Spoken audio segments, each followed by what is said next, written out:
Hello guys, hello everyone. Welcome to you on my YouTube channel Legal Bonafide. Today I will explain the major landmark cases of Supreme Court and the evolution of basic structure. So what is basic structure? Basically there is no definition of basic structure. So you might ask how did it come into the existence? We know that the India is a democratic country and there is three pillars of the democracy. First is the parliament, means legislature, second is executive and third is the judiciary.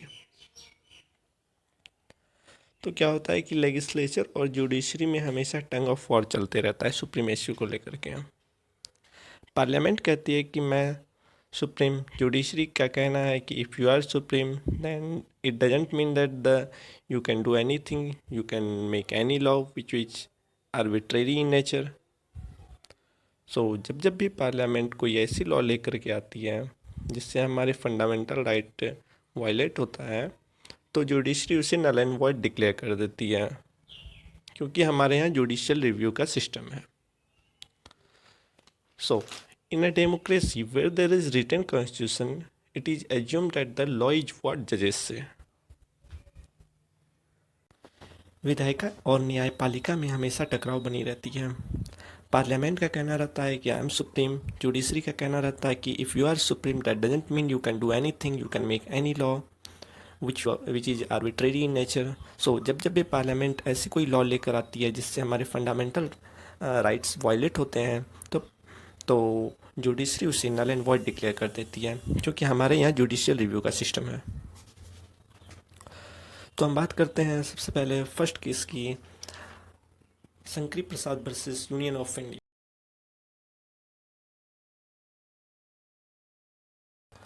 So let's start with the first case, that is the Shankari Prasad versus Union of India. इस केस में क्या हुआ था कि constitutional validity of first amendment act challenge किया गया था। तो फर्स्ट अमेंडमेंट एक्ट में वेरियस चेंजेस किए गए थे। उसमें एक था कि राइट टू प्रॉपर्टी जो फंडामेंटल राइट थी उसे हटाकर नॉर्मल राइट बना दिया गया था। सो इस केस में क्या होता है कि the supreme court rule that the power of parliament to amend the constitution under article 368 also includes the power to amend fundamental right। तो वो फंडामेंटल राइट भी अमेंड कर सकती है। द वर्ड लॉ, जो आर्टिकल 13 में वर्ड लॉ इंक्लूड किया गया है, तो that includes only the ordinary law, not the constitutional amendment act. Therefore, Parliament can abridge or take away any of the fundamental right by enacting the Constitutional Amendment Act, and law will not be void under Article 13। तो first पहले में ये हुआ था कि बोली कि जो पार्लियामेंट किया वो सही किया है। So now next I will be talking about the Golaknath versus state of Punjab. तो इसमें क्या होता है कि गोलकनाथ ब्रदर्स होते हैं, उनके पास 500 एकड़ की ज़मीन होती है। पंजाब गवर्नमेंट बोली कि दोनों भाइयों के पास 30-30 एकड़ लैंड रखने होंगे, बाकी जो है डोनेट कर देने होंगे। तो पंजाब गवर्नमेंट क्या करती है कि शेड्यूल 9 में अमेंडमेंट करती है। तो अमेंडमेंट कैसे होता है, तो पंजाब गवर्नमेंट क्या करती है, जिस चीज़ को भी शेड्यूल 9 में डालना होता है तो वो प्रेसिडेंट के लिए पहले कंसिड्रेशन के लिए भेजती है।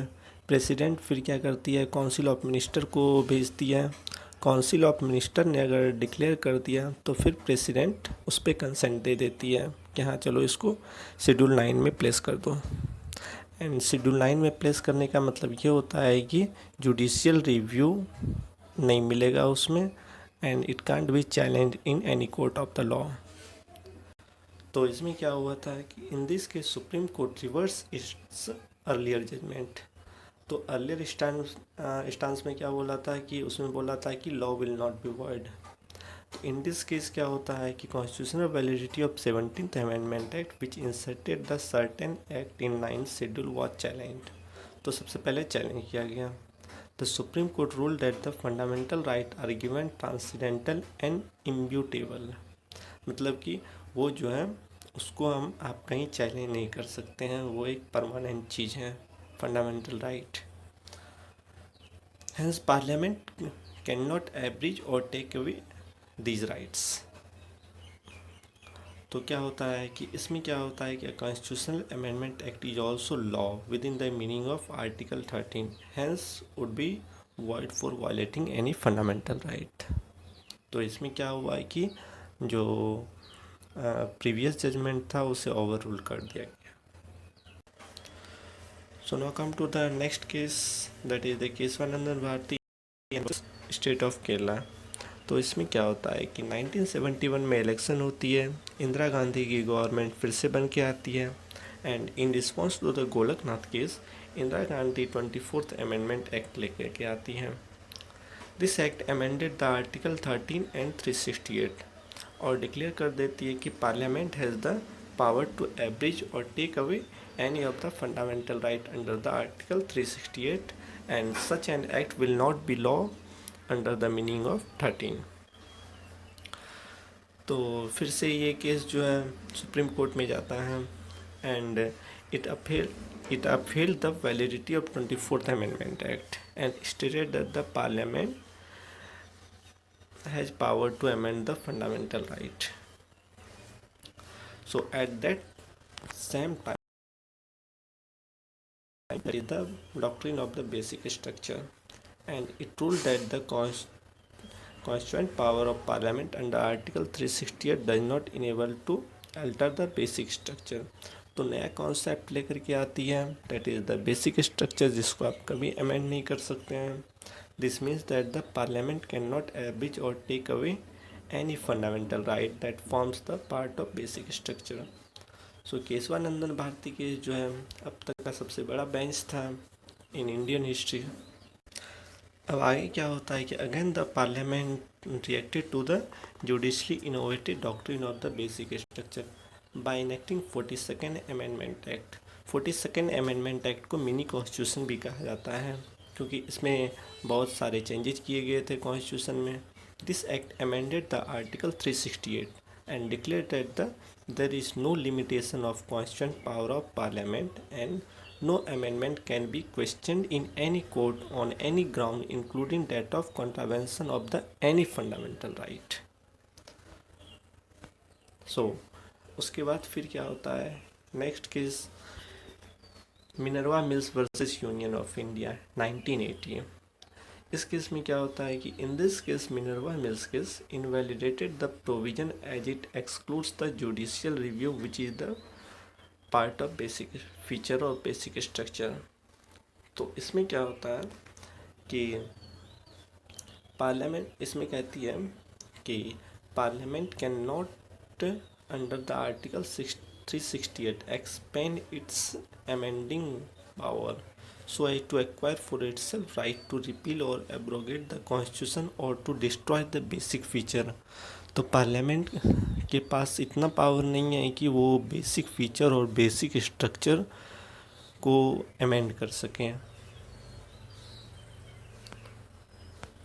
The next case is the Waman Rao versus Union of India. In this case supreme court added to the, मतलब इस केस में भी वही हुआ है कि इस केस में भी सुप्रीम कोर्ट जो है उसी बेसिक स्ट्रक्चर से जुड़ी हुई रही and further clarified that the it would apply to the constituent amendment enacted after 24 April 1973। So in this evolutionary way the principle of the basic structure was laid down. So basic structure क्या होता है? The basic structure doctrine is the Indian judicial principle most notably propounded by the Justice H.R. Khanna that Constitution of India has certain basic feature and cannot be altered or destroyed through the amendment। तो चलिए हम देख लेते हैं एक बार क्या क्या है। सबसे पहला है supremacy of the constitution. Constitution हमेशा सुप्रीम रहेगा। Rule of law that will be followed. Third is the principle of the separation of power. Separation of power मतलब कि parliament, executive and judiciary, that is the separation of the power. The objective is specified in preamble to the Constitution. Judicial review, Article 332 and 226, that is the writ petition, federalism, sovereign democratic republic, freedom, dignity, unity and integrity of the nation, principle of equality, essence of other fundamental right in Part 3, concept of economic justice, balance between the fundamental right and DPSP, parliamentary system of the government.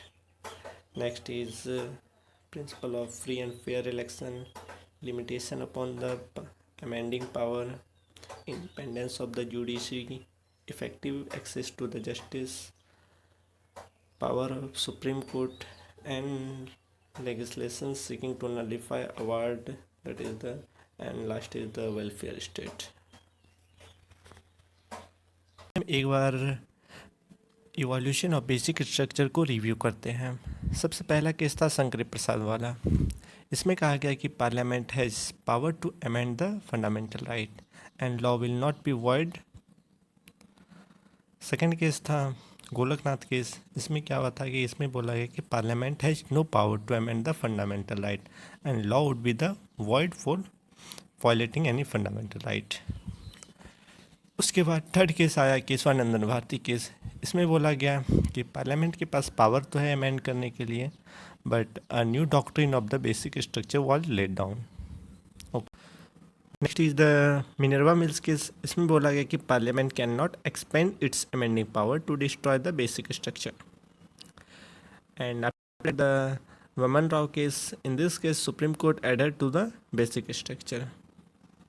So this was whole idea behind evolution of the basic structure and in chronological way. So I hope you liked the video. Thank you so much for watching this video. Stay safe, stay healthy.